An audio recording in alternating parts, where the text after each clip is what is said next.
National tennis player Radhika Yadav के case में एक के बाद एक नए खुलासे होते जा रहे हैं। अब उनकी दोस्त नेशनल टेनिस प्लेयर हिमांशिका ने कई वीडियो शेयर कर कई खुलासे किए हैं। दरअसल हिमांशिका ने अपने इंस्टाग्राम पर 2 वीडियो शेयर की हैं। हिमांशिका ने इसमें दावा किया है कि पिता 3 दिन से ये साजिश रच रहा था। हालांकि पुलिस इन दावों को लेकर हिमांशिका से पूछताछ करेगी। तो चलिए इससे पहले आपको सुनाते हैं कि हिमांशिका ने अपने दोस्त के बारे में क्या कुछ कहा। मीडिया में बहुत बातें सुनी हुई, बट मैं बताती हूँ राधिका यादव की सच्चाई। मेरा नाम हिमांशिका सिंह है। राधिका यादव मेरी बेस्ट फ्रेंड थी। हम पिछले 8-10 साल से बहुत क्लोज थे and I just lost her. मुझे लगा नहीं था कि मैं इस चीज के बारे में इतनी जल्दी बात करूंगी, बट मेरे पास कोई और चॉइस नहीं है। कल ही मैं उसकी बॉडी देख कर आई हूँ। इस वीडियो का सोल पर्पस यही है कि तुम सब जान पाओ कि राधिका कौन थी। राधिका यादव एक इंटरनेशनल लेवल टेनिस प्लेयर थी। वो मेरी बहुत अच्छी दोस्त थी। वो बहुत ज्यादा काइंड सोल थी। वो बहुत स्वीट थी, बहुत ज्यादा इनोसेंट थी एंड वो पिछले 18 साल से टेनिस परस्यू कर रही थी। उसको फोटोज क्लिक करवाना और वीडियोस वगैरह बनाना बहुत ज्यादा पसंद था। वो जो एक कमर्शियल वीडियो उसकी चल रही है, वो एक बस नॉर्मल म्यूजिक वीडियो थी जो उसने आई गेस 1-1.5 साल पहले शूट करी थी एंड उसके खुद के फादर ने उसे ड्रॉप करा था। उसके अलावा भी उसके काफी ज्यादा शूट्स थे एंड धीरे धीरे करके वो सब चीजें बंद हो गई बिकॉज उसके पेरेंट्स बहुत ज्यादा ऐसे थे कि लोग क्या कहेंगे। उनके पास हमेशा से ही सोसाइटल प्रेशर बहुत ज्यादा था और वो हमेशा से ही ऑर्थोडॉक्स थे। मतलब वो रोका टोकी हर चीज में रहती थी।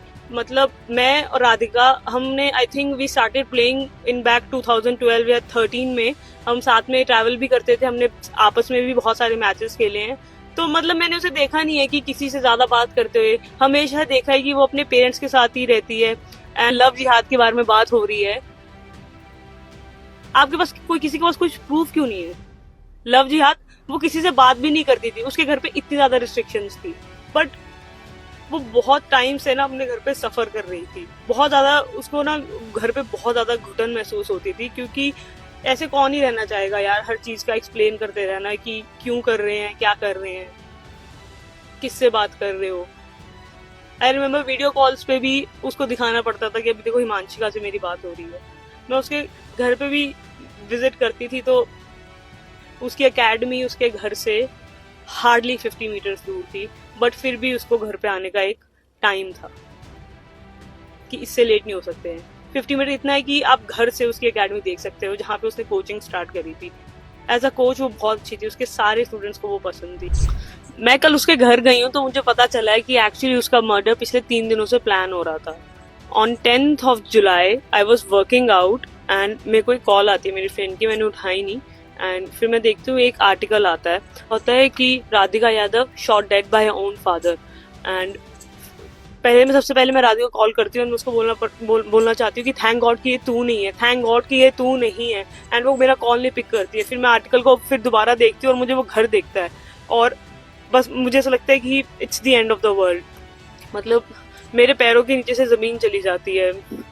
Then I called her sister and मुझे somehow I managed to went to the cremation and वहाँ जाके मुझे ये चीज़ पता लगती है कि उसके डैड एक्चुअली 3 दिनों से उसकी डेथ प्लान कर रहे थे। एक न्यू रिवॉल्वर लेकर आए थे एंड बस उसकी मॉम को दूसरे कमरे में रखा था। उसके भाई को किसी बहाने से बाहर भेज दिया गया था।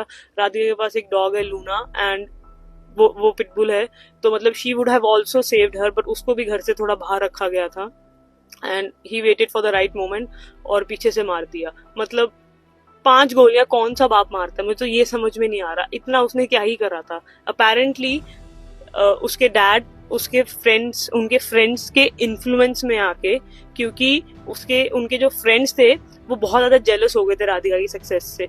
वो 4 लोग जिनकी बातें सुन के उसके पापा ने वो गोली चलाई है, वो 4 बातें ये थी कि ये तो मेकअप करने लग गई है, ये तो छोटे कपड़े पहनती है, ये अब तो तू इसके पैसों पे पलने लग गया है, तू तो अब इसको धंधा ही करवा दे। मतलब मेरे को इस चीज का जवाब दे दो कि कब तक लड़कियां मरेंगी बिकॉज ऑफ मेन और उनका जो फ्रेजाइल ईगो है, जो मीडिया में चल रहा है कि रीले बनाती है या वो लव जिहाद का। मुझे एक चीज नहीं समझ में आ रही, जो इंसान रील बनाता है उसका अकाउंट प्राइवेट क्यों होगा? उसके अकाउंट में सिर्फ 68 लोग हैं। 68 लोग। जो इंसान रील डालता है उसके कभी इतने कम फॉलोअर्स नहीं हो सकते हैं। अपना अकाउंट उसने प्राइवेट करा हुआ था। लास्ट रील उसने डाली थी 23 मार्च 2024। मैं रही हूँ उसके साथ में, उसको जानती थी और मुझे पता है कि वो बहुत ज़्यादा शरीफ थी। पर पिछले 10 दिनों में उसकी लाइफ इतनी ज़्यादा मिजरेबल हो गई थी कि उसने बस गिव अप कर दिया था। उसने बोला था कि जो तुम बोलोगे, मैं जैसे तुम बोलोगे मैं रहने को तैयार हूँ। बट वही है, उसके पापा का इतना ज़्यादा दिमाग खराब हो रखा था कि कोई फेस पे एक्सप्रेशन भी नहीं था। मतलब वो इंसान को दिख रहा था कि कोई साइकोलॉजिकल प्रॉब्लम है, बट वही है, बात किससे करे। मुझे बस एक चीज समझ में नहीं आती है कि कब तक। वहीं पुलिस राधिका यादव के केस में और जांच कर रही है। इसके अलावा जो दावा हिमांशिका कर रही हैं, वो किस आधार पर कर रही हैं, इससे जानने के लिए भी पुलिस उन्हें नोटिस भेजकर पूछताछ के लिए बुलाएगी। इस पूरे मामले पर आपका क्या कहना है, हमें कमेंट बॉक्स में जरूर बताएं। फिलहाल हमारी इस वीडियो में इतना ही। वीडियो को लाइक, शेयर एंड चैनल को सब्सक्राइब करना ना भूलें।